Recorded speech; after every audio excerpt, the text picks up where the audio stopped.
open borders, shameful abandonment, disregard for human life, the prospect of more mandates and lockdowns, and the list goes on. Now more than ever, we need to stick together. Voting alone is not enough. We must use our dollars to support like-minded companies that fight for our rights and beliefs. Patriot Mobile is America's only Christian conservative wireless provider who shares your values. Last year, we gave more than $500,000 to conservative causes. With your support, we'll give more than $1.5 million this year. It's time to band together and support companies that truly love America and fight for our freedoms. Will you join us?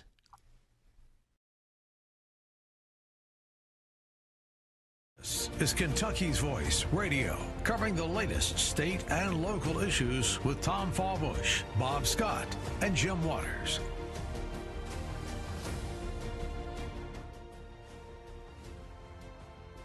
Hello, Kentuckiana. I'm your special host, Dr. Lance Pearson with Kentucky's Voice. You're probably listening to us right now on 970 AM in the Louisville area. We also have live streaming options that I want to make sure you're aware of. You can go to Facebook or to YouTube, search for the Kentucky's Voice channel, and click around there, and you'll find the live streaming capability on there. We also will archive the video and cut it up into smaller clips that you can find on YouTube. So I really suggest that you go to YouTube and like and subscribe to any of our videos. You'll see all of our videos over the last 2 or 3 years on there, and we've got some good content. I hope you take advantage of that. We also will be streaming this on television. If you have Spectrum, you go to channel 21 at, I believe, 12:30, 4 p.m., and 8 p.m. So any of those times we do a rebroadcast of this show. I also want to make sure that you're aware of our website. That's kyvoice.org. kyvoice.org. If you just go there on our browser, you'll also see an option on there where you can donate to try to keep Kentucky's Voice on the air. We are listener supported. We do run some commercials, but every little bit helps as we try to get conservative voices on air in the Louisville area. You probably see, if you are watching one of our streaming broadcasts, that I'm not in studio today. We had a little bit of car trouble, but we're going to make it work. I'm very excited for today's show. We're going to have two state legislators that I really like and respect on. Jennifer Decker is going to be joining us early in the show. She's a state rep from Shelby County. And later on, we will have Shelley Funky Fromeyer. And that's a mouthful, Funke Frommeyer. I want to actually just very briefly pitch the LRC website. We actually have a very great resource in the state of Kentucky where you can go and research any of these legislators and any of the bills that they sponsored. And a lot of people don't take advantage of that. So you can just go to legislature.ky.gov, browse around. At the top, there's a menu system where you can select bills from any of the past, I think, 8 or 9 sessions. So you can actually go back almost a decade and look at all of the bills that were filed. You can also get the contact info by going to the legislator. Go to the legislators menu. And so I do want to bring up a little bit of national news that happened to come up this weekend. There was an attempted negotiation to end the war, military engagement, whatever you want to call whatever we're doing with Iran. That apparently fell apart.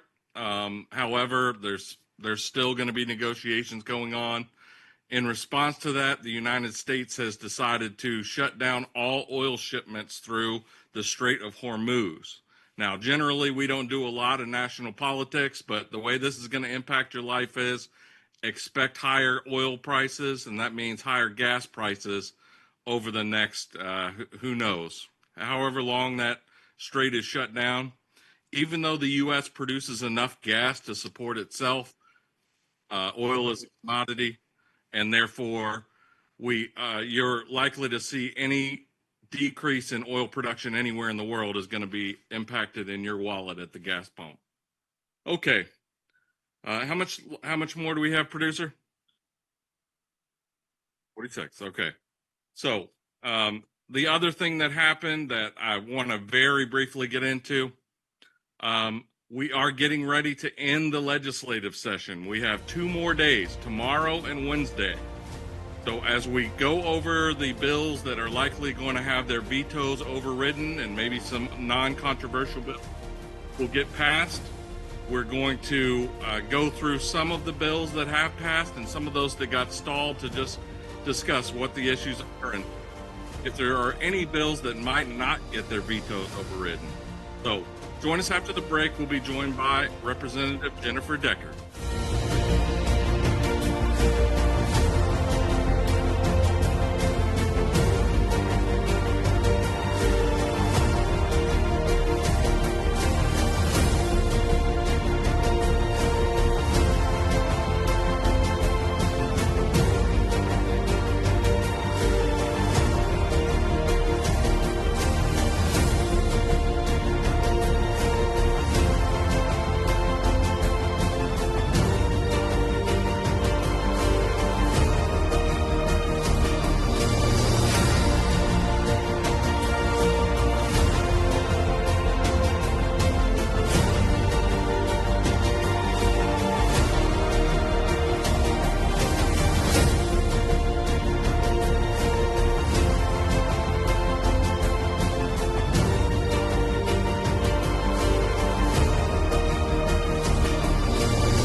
Back to Kentucky's Voice Radio, online at kyvoice.org.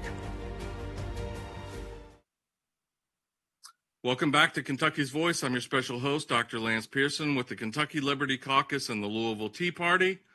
We are joined in this segment by an honored guest, and that is State Representative Jennifer Decker. Welcome on.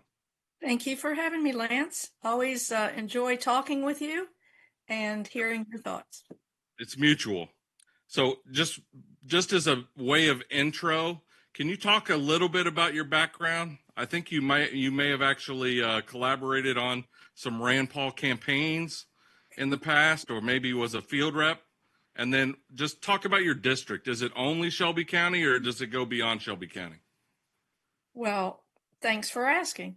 I was an attorney for many, many years, still am an attorney, but practiced law for about 20 years. Took some time off when I had little ones to ensure they got the start I wanted them to have. And during that time, I became the chairman of the Shelby County Republican Party. At the same time, a few years later, Senator Paul ran for office. Got to know him then, and then when he was elected, he asked me to come and work with him. So I was a field rep for his first term, covered 9 counties for him in Kentucky, and it was just a great time. Got to meet a lot of good people around the state. It was actually at the end of the time I was working for him.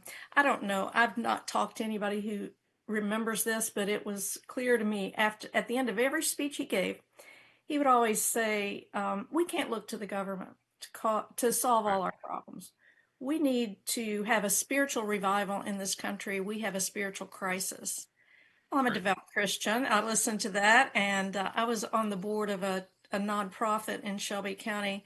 We lost our executive director, and I told Rand I'm going to go over there it's a Christian nonprofit. And so I joined the spiritual battle. I stayed there. I've been there 10 years, but during that time, we lost our state representative, and I ran for office and have been there since 21. Right. I do cover, at one time it was only Shelby County, but we are growing. So I had to lose about 3,000 or 4,000, and that was in the far western part of the county. And that went to my friend Jason Nemus. And so I have the rest of the county. 3 precincts I lost. Yeah, Jason Nemus is actually my rep. So yeah, I know he added the polo grounds, I think was part of it. But so obviously, Rand Paul, big friend of the show, and that was all music to my ears. And so you've actually been one of the more prominent members. They seem to feed you some of the more controversial legislation and put you in front of a firing squad. Do you want to mention that at all? Oh, I don't know that they do that. I have thought there were some problems that needed to be solved, and they were gracious to allow me to do that. So I think it, I know who I serve. I know who I am. So sometimes it's easier. I think it's always easier to do controversial things. And by the way, I don't think the things we've done are controversial. They shouldn't be. Uh, they're common sense, but the world has gone crazy, and That's they right. call things like not mutilating children controversial. That I wouldn't Right. call it that. So, Right. but thank you. It's not always pleasant. Well, it's never pleasant to walk into those kinds of battles, but I appreciate the support I've had. Yeah. Yes. Yeah. And I know your colleagues appreciate you taking those slings and arrows rather than them having to. I'll just say that. So you mentioned a bill that you would champion for, I think for 2 sessions actually, on child mutilation, chemical castration, those issues for minors.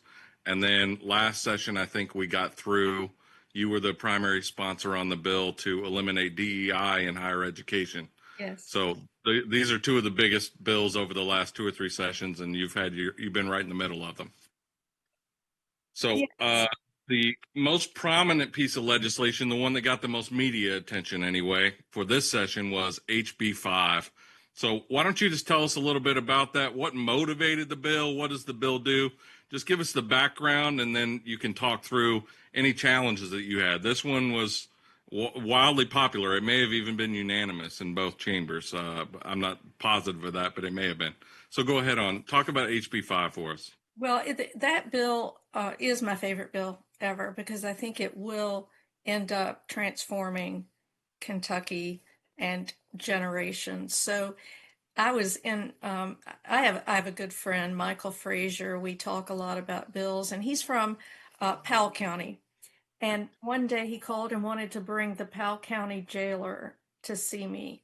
And so it was just an amazing meeting. They wanted to talk about trying to get funding for their state, for their county jail, more state funding for education. They were actually doing the education in their jail, but they had no funding for it, but they felt it was the right thing to do. So they called someone and gave me the phone, and I'll never forget that call. It was a man who said, Representative, I want to tell you what I'm doing right now, and it won't mean a thing to you, but it means everything to me. He said, I'm in Lowe's running an errand for my wife.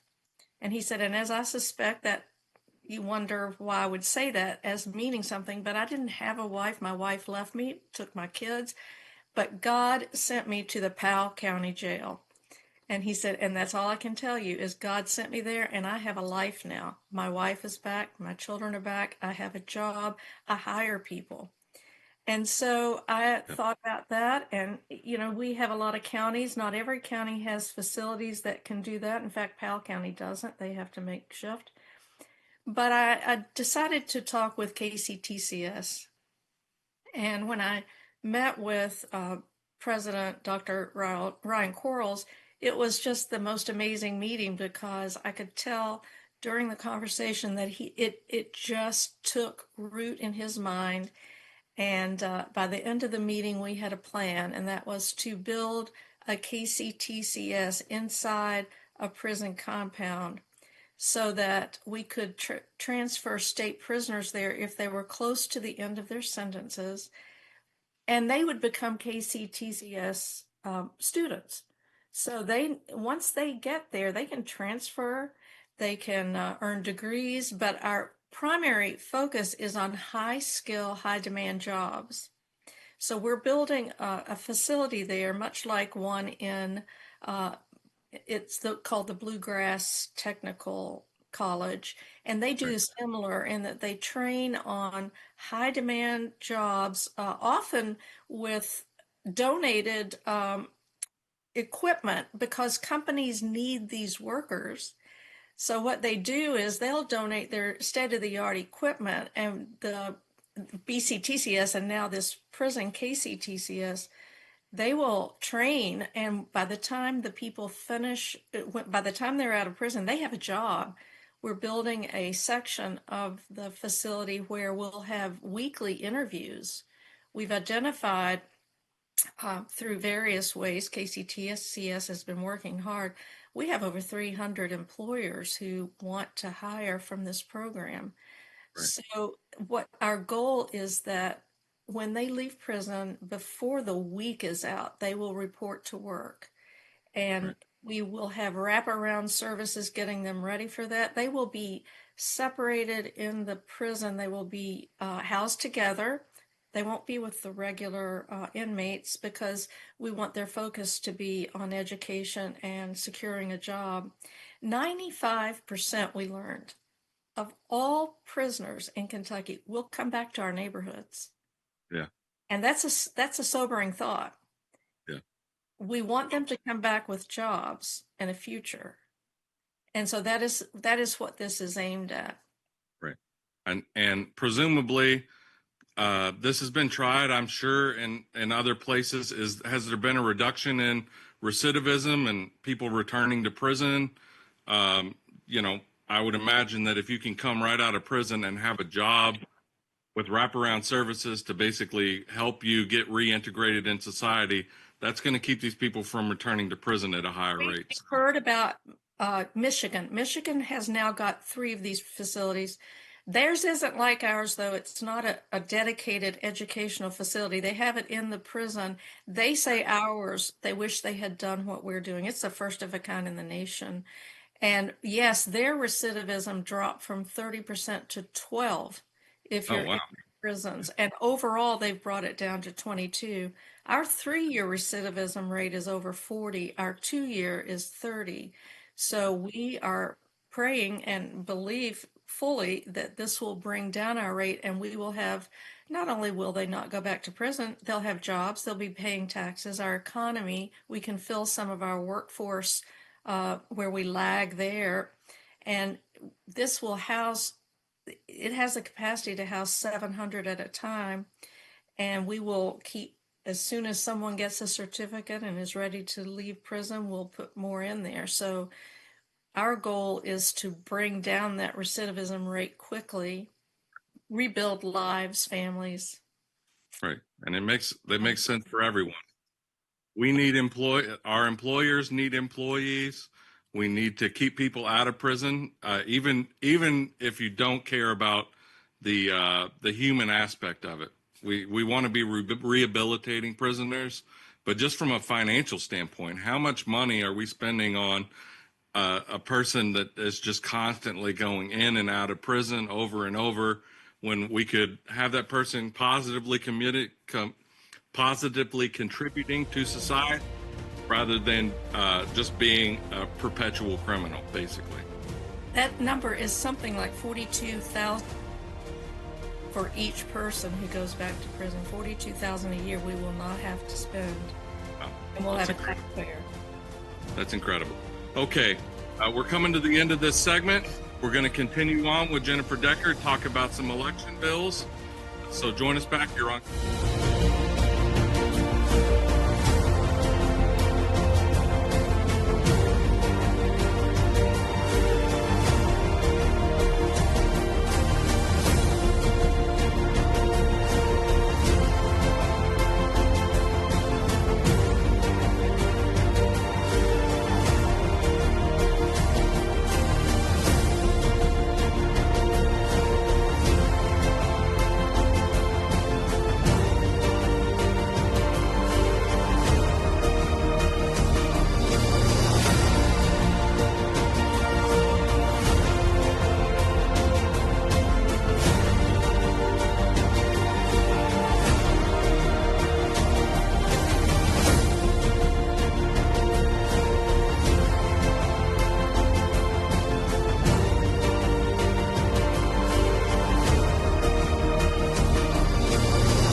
for a statewide juvenile detention.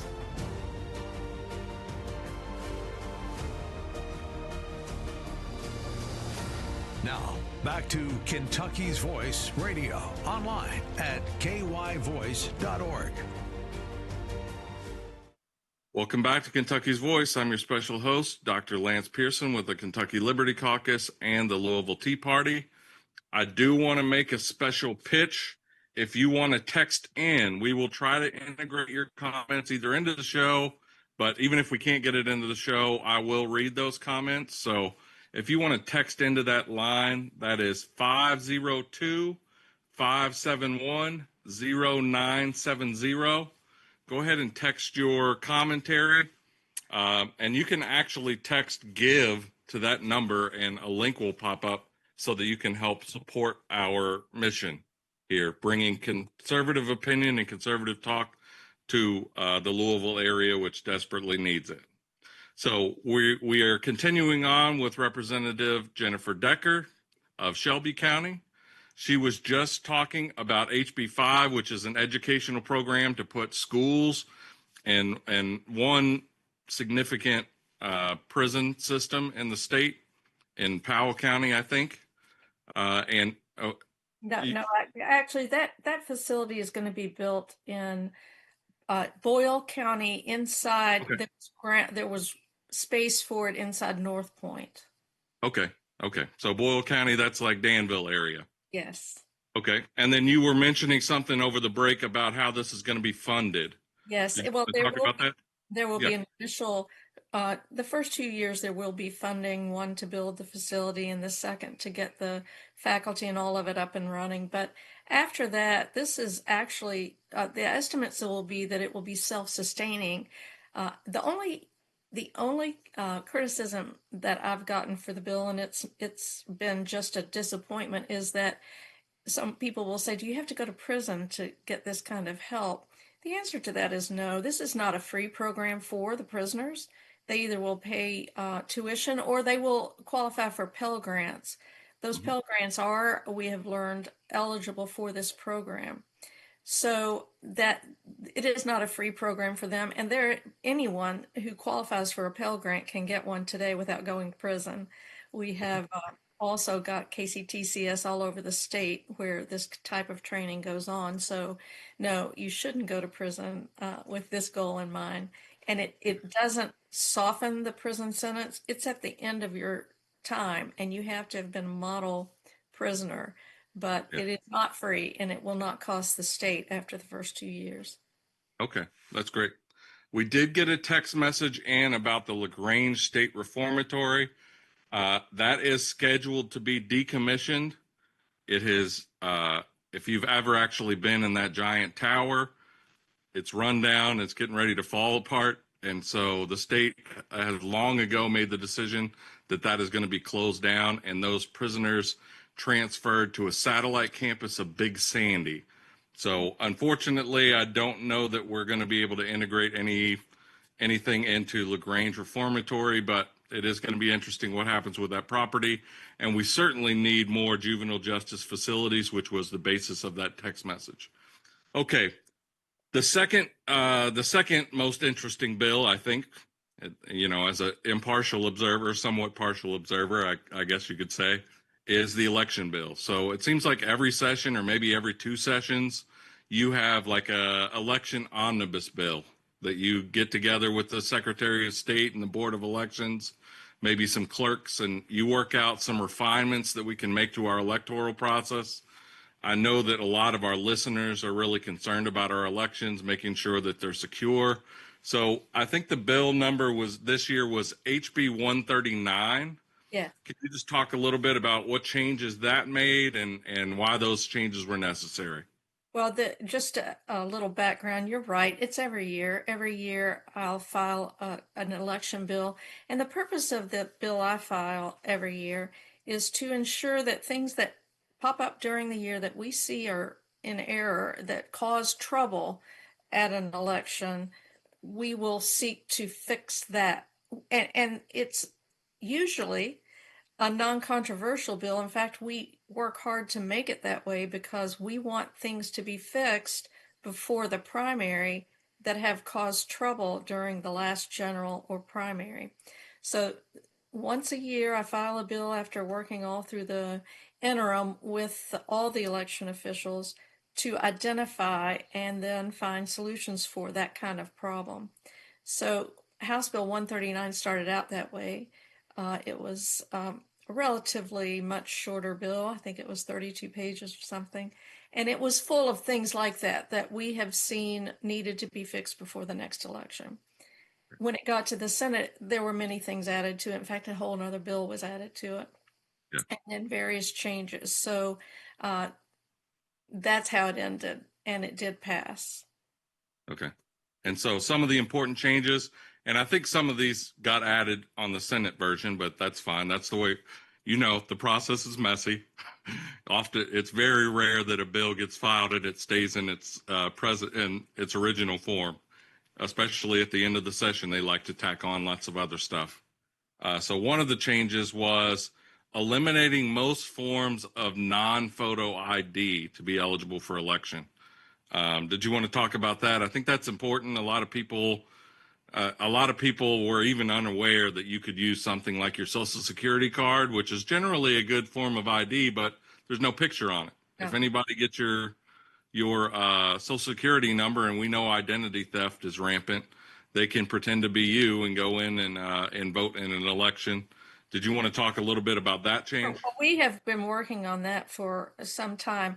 I think in 2020, I don't really remember which year, there was we were only to have photo IDs.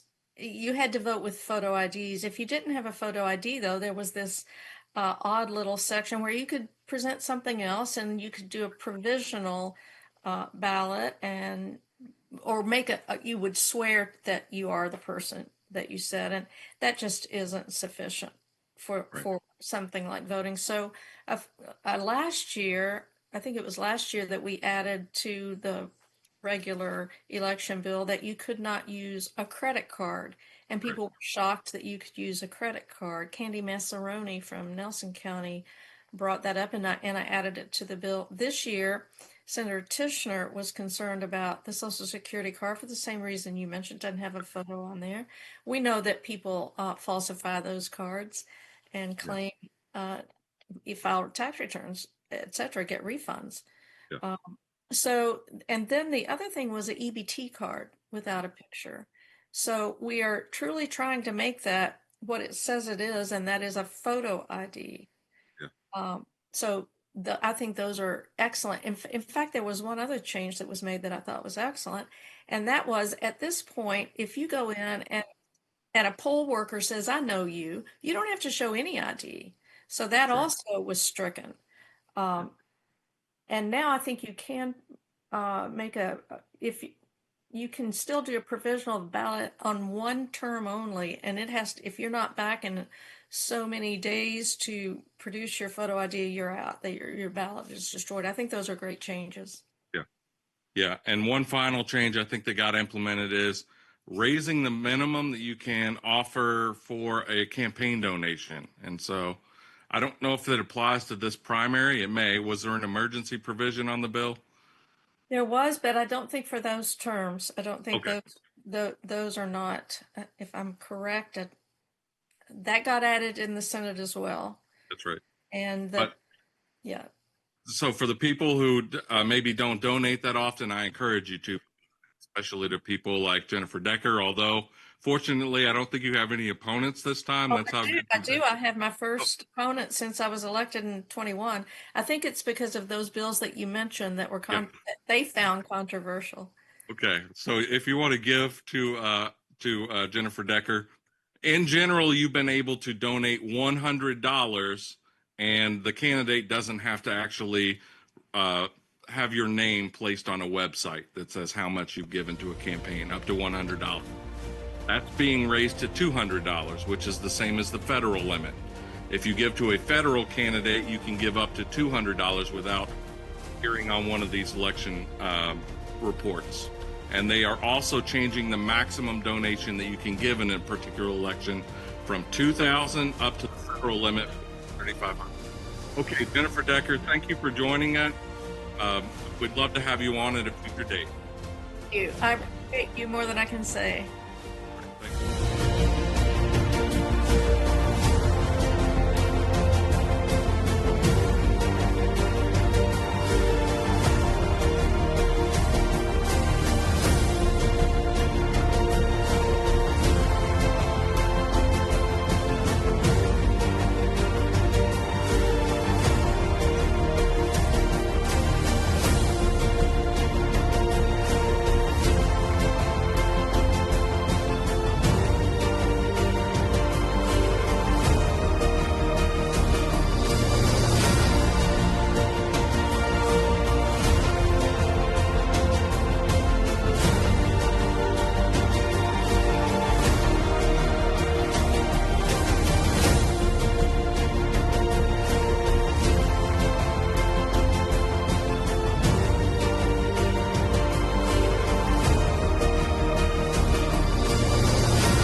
Now, back to Kentucky's Voice Radio, online at kyvoice.org. Welcome back to Kentucky's Voice. I'm your special host, Dr. Lance Pearson, with the Kentucky Liberty Caucus as well as the Louisville Tea Party. If you've been listening, and I hope you have, for the first part of the show, we had on Representative Jennifer Decker talking about some of her signature legislation. And so we want to just express our appreciation for her. She is the representative for most of Shelby County. There's a little bit, maybe the Polo Grounds here in Shelby County that is not part of her district, but pretty much she gets that whole county, which is it's booming. Shelby County is definitely growing, and she's doing a great job. I forgot to ask for her website, but we'll get that website if you want to donate to her campaign out before the end of the show. In the rest of the show, we're going to be joined by a different state legislator, but I don't want to say equally or unequally, but a great legislator from Northern Kentucky. And so Shelley Funky Fromeyer, that's FUNKE FROMMEYER. That's a long name, but a lot of great bills that she's already filed. I want to welcome you on, Shelley. Why don't you tell us a little bit about your background when you greet our listeners, and just what was your background? What made you even get into politics? Absolutely. Thank you for having me on, Dr. Lance. In fact, my day job is a financial advisor. Because Kentucky, we're considered part-time legislators. Many of us come into this already with a full-time job, but a full-time passion that drove us this direction. And for me, in 21, it started to hit a feverish pitch that as a mother and a grandmother, I was stunned that our government and, in fact, the Northern Kentucky community was buying into, over time, weeks and months of shutdowns. And that kind of started driving me as a financial advisor. I was in one of those occupations that was essential. But I was one of few people coming into the office, including my 7 team members. They were working remotely. But I started to look at this as a small business owner and receiving the pressure that my employees must be vaccinated, that I must be vaccinated, yet my blood test showed that I had immunity from getting COVID and doing really well getting through it. So it was a combination of things. And Northern Kentucky is an interesting, immense place. And I now serve all of Campbell County, Pendleton County, Bracken County, and the northeast corner of Kenton County, which is actually where my office is located. So I've got a thriving urban core, but then I've got a suburban community of about 40,000. And then I've got a rural community of about 20,000. So I've got such a unique, and just to add something more unique to that, I have 14 school districts. Oh, So wow. you imagine 14 superintendents. I have 37 cities. So you imagine 37 mayors. I have 4 judge executives. So in my now starting my fourth towards the end of my 4th legislative session, it has been such an interesting use of my gifts and talents as a financial advisor, that as a fiduciary, Yeah. how do you really serve the people well?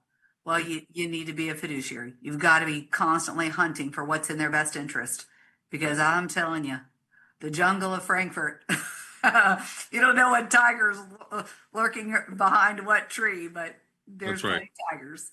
And so, yeah, so that's a fiduciary, just means that it is her legal responsibility to act in the best interest of her clients. And she does a very good job of doing that as a legislator as well, not just as a financial planner. Thank you, Okay. Dr. Lance. Yep. Let's transition a little bit. One of the bills that you filed, the one I think that got the most publicity this time, although we'll hit on some other hot button issues with some other legislation, is SB 136. So can you tell us a little bit about what that did? It relates to insurance. So unemployment insurance is one that all employers pay. And you pay into unemployment insurance for the event that you either run into a tough stretch and you've got to lay some of your employees off. And it could be even a tough stretch for employment for everybody. And this fund actually generates a pretty substantial pool of dollars that are there in the event that you have to let someone go for no cause of their own, and they in fact need to draw from this. Well, one of the abuses during COVID, we had employees that were running our unemployment from the executive branch that were stealing. They were actually cheating. They were double dipping. They pretended they were unemployed, but they knew the system so well that they were cheating.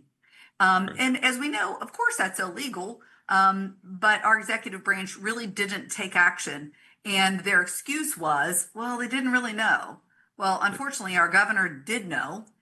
He's on many reports that acknowledge that he knew. But not only did he do nothing to require those employees to pay it back, he didn't even fire them. I mean, could you even imagine fraud that's known? Yeah. So Senate Bill 136 was focused on getting it much clearer about what's the process if you think someone is fraudulently receiving benefits. What's the process to report that? And what's the expectation? They will be charged with a misdemeanor, but still a charge. And then, in fact, those dollars need to go back into the unemployment so that they're there for those that actually need it. So like so many abusive situations, but you need to pay it back. And those dollars are precious, and they need to be there when people truly have the need to tap into them. Well, that's right. A lot of these government a lot of the reasons that, and as you know, my orientation is to be untrusting of the government. It's not my job to trust the government. But when we see stories like this, where the government is just engaging in outright fraud and abuse, what it does is it takes money from the people who need it. And so all of these people who legitimately do need unemployment assistance when they happen to lose their job, often through no fault of their own. That's why we have unemployment insurance. Either the money isn't there or it goes into debt. And so we don't get tax cuts. We don't get other programs that we might need. Our infrastructure is run down because we don't have the money, and it's all going to waste, fraud, and abuse. That's So right. It shifted in the wrong place. And, next time you're driving down the road and you hit a pothole, be a yeah, little ticked off at yeah, that state employee that lied or cheated and may even still have their job. that's right. Because, at the end of the day, people are like, well, what's the big deal? It's not that much money. Well, Right. it's several $1,000,000 and every dollar matters, but that's a dollar that came out of your pocket That's right. that you're hardworking taxpayer and your dollars need to be and I love that you had Representative Decker on because I tell you, she's been a phenomenal guide to me. I have looked to her and leaned on her for professionalism, for high expectations of our own responsibility and behavior as legislators. Yeah, But sometimes you don't know what is my job here. yeah, How deep should I be digging into this issue? Is that my responsibility? Well, the executive branch, their job really is to execute the work that the budget. We can talk about that for a minute. yeah. The most important document, the most important bill that we produced Right. this session was the budget. But when the executive branch did a terrible job executing it, Yeah. that's a problem. Right. And that's the reason for this particular piece of legislation, which, by the way, Jamie Link is our Secretary of the Workforce, and I think he does intend to do good work. And this is a little bit of that government bloat piece. It could have gotten so big and unruly that he doesn't have his arms around it as he would wish and as he would like. So we've got to continue looking for ways to right size what's not Yeah. working right. Well, thank you for doing that. Now, before we get into some health related, I know health is a passion of yours. We'll probably do that in the next segment. Before we get into that, I want to talk about another bill, and that's SB 132, which relates to massage therapy. Yeah. So just that the intro isn't spicy, but the content of the bill is spicy. So It's why don't you tell us a little bit about that and what you're addressing here? Yeah, so it was this time last year that I was invited to Alexandria to open an event around human trafficking. And if you live in this beautiful community like I do, suburban, safe, wonderful, I attend a Catholic church that's one of the largest in the area. But this Christian church hosted an event, and I got to know Tammy Trunick, who owns Brass Key Coffee Shop, and she said, Shelley, human traffic is much bigger than you think. And I'm like, oh yeah, it is. And still in my mind, I'm in bigger city Louisville or bigger city Cincinnati when there's a Bengals game, and she's like, no, here in Alexandria. And she introduces me to this woman in our community that also attends Main Street Baptist. And she says, there is a massage parlor in Cold Spring that these ladies haven't left, and we brought them food. And when I called the police, they said they don't have local control because of the way the government is situated and the statutes. So I worked with our Kentucky League of Cities to change the statute to give more local control to rescue these young ladies that hadn't left the massage parlor, and over 48, 50 something hours that this community member found them. So, in our own backyard, in my own side yard. In small town America. Yeah. Small town America. And these, I'm sure people have at least seen the advertisements for Asian massage parlors. And so I'm not disparaging all of them. I'm sure there are very reputable massage parlors of every type. That's but right. A lot of these places have become nexuses for, sex trafficking, illegal Dr. Lance, immigration. Yeah. you're right. And like you said, I love wellness. Wellness to me does mean you get a massage that is so healthful for your total body health and wellness. But when it's been adulterated in this way, and these young people aren't adults. Not the three young ladies that was met by one of our community members. And since then, these three in our area aren't in business today, but we believe one of them have moved to another nearby city. That is a problem for wellness, because that just took the sex trade into something that we need for wellness. and That's right. proactive health. And so, yeah. All right, join us after the break when we talk about some of the health-related bills that Shelley Funky Fromeyer filed. You're on Kentucky's Voice, Dr. Lance Pearson.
To Kentucky's Voice Radio online at kyvoice.org.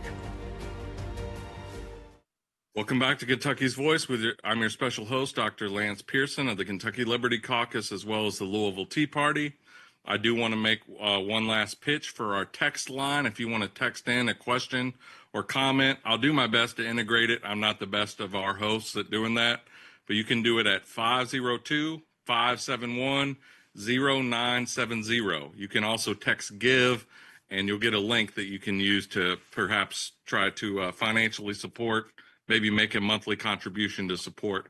We are a listener-supported, I like to call it a ministry, but certainly programming. And, you know, often as conservatives in Louisville, we feel like strangers in a strange land.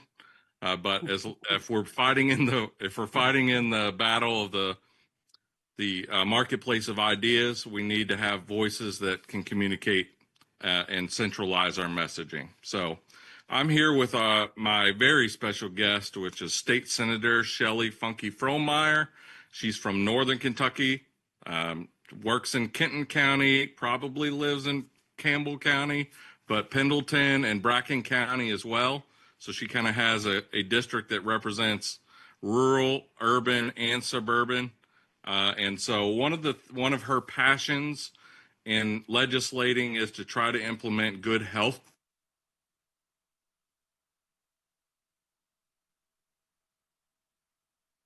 Kentucky has one of the high rates of cancer. We have one of the lowest lifetime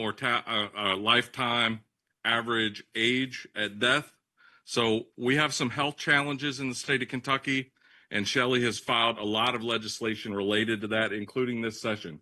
So Shelley, why don't you talk a little bit about, and I'm going to put 3 bills together so you can just talk about this general topic.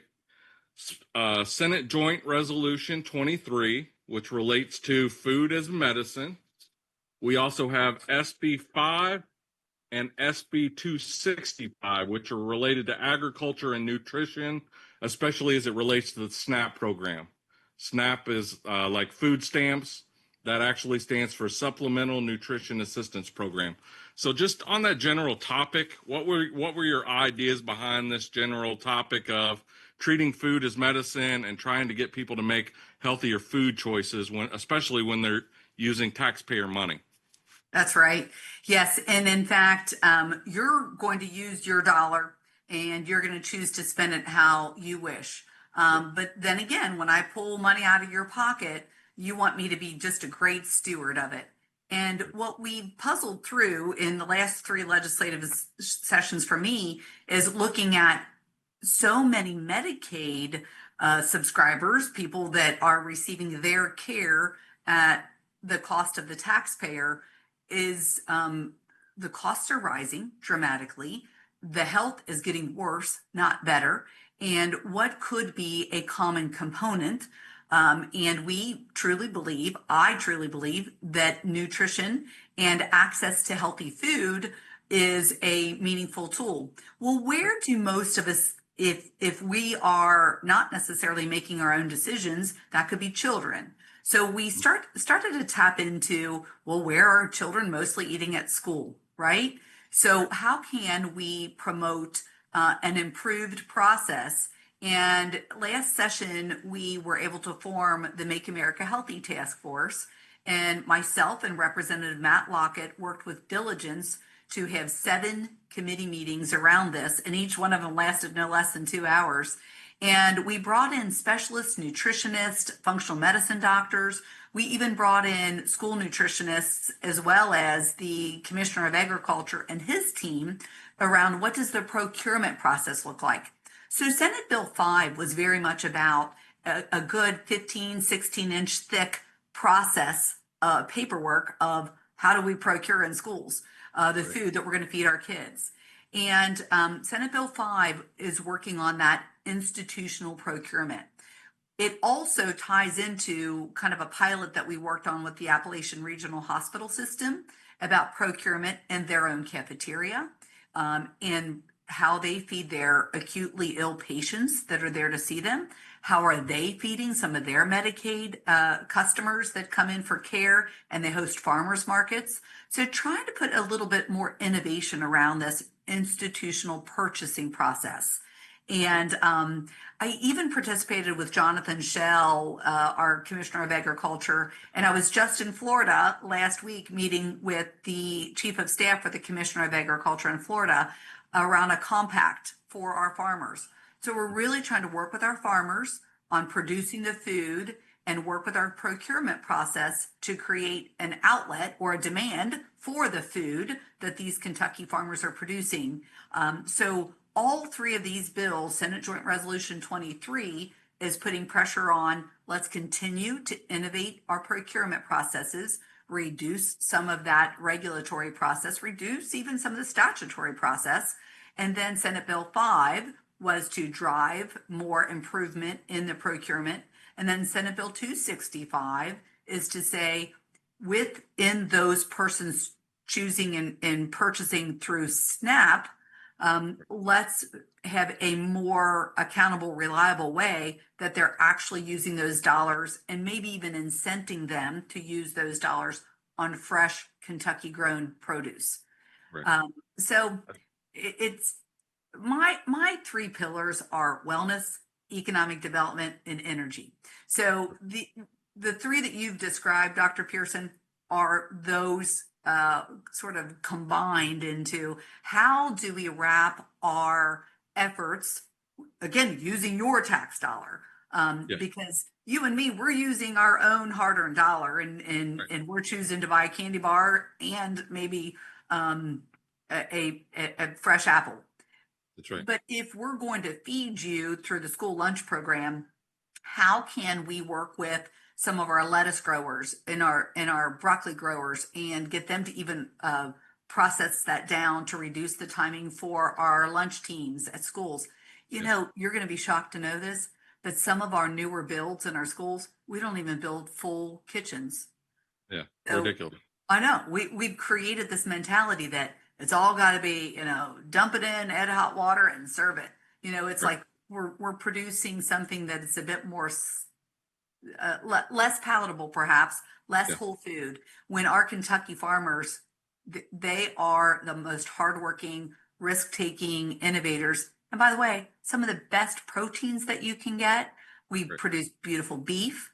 The largest beef herd east of the Mississippi is in Kentucky. We produce beautiful pork and poultry. I'm from the Tuas poultry family in northern Kentucky, so I've got a little bit of poultry blood in me too. But grew up on that cattle farm. You know, my mom and dad at 86 still have cattle. So part of our legislative efforts were to support our Kentucky farmer and their hard work, because the closer you can get that producer to that end user, then the better the profit is as well. So we need to work on some rural prosperity in our efforts as legislators. But I want wellness to pulse through everything we do. My caucus that I caucus with in the Senate, they get a little worn out with me always talking about wellness. But I think that it's possible in so much of our legislation to take a twist and to keep it a little health focused. No, I agree. And every senator needs to have a couple topics that they are dedicated to becoming the expert on and that they're really championing it. The reason that most legislation doesn't get passed at the end of the day, and most legislation requires a few sessions to get through, by the way, it's not unusual, but the biggest thing that that promotes a piece of legislation is having someone who is a passionate champion for it in either the Senate or the House that's willing to do all of the hard work, all the legwork, all the talking in every committee meeting and meeting people in their offices in order to promote that idea. And so the three bills that I think really this is a win-win-win. And the three wins are: you're promoting Kentucky agriculture. So our farmers need to have the ability to sell their produce or their livestock. They need to be able to integrate that in with our government-run systems. And I would include prisons in there also, but especially great point. You know, K through 12 education. The second thing is it's being a good steward of taxpayer funds. If you want to spend your own money on candy bars or fudge rounds or whatever it is, more power to you. But when we're talking about taxpayer dollars, it doesn't make sense that a person is spending hundreds of dollars a month on soda or, you know, sugary soda that's going to cause diabetes when it's my money. It's my taxpayer money that's being used. And the third element, especially when we're talking about schools, is developing healthy lifestyle choices. And these are educational institutions. What are we teaching our kids when everything is, well, we're just going to slap it into the microwave or we're going to get ultra processed food, and that's the only option that these kids have. They don't have healthy options in school. They don't learn healthy eating habits. And so if we can get all three of those wins, I think that helps the entire state, and it respects all the liberty principles that I know that you are dedicated to. Absolutely. Yes. Thank you. And I have met such devoted producers of delicious food in our schools. In Pendleton County school system, we have a student-led catering group, and they were celebrating the students' performance.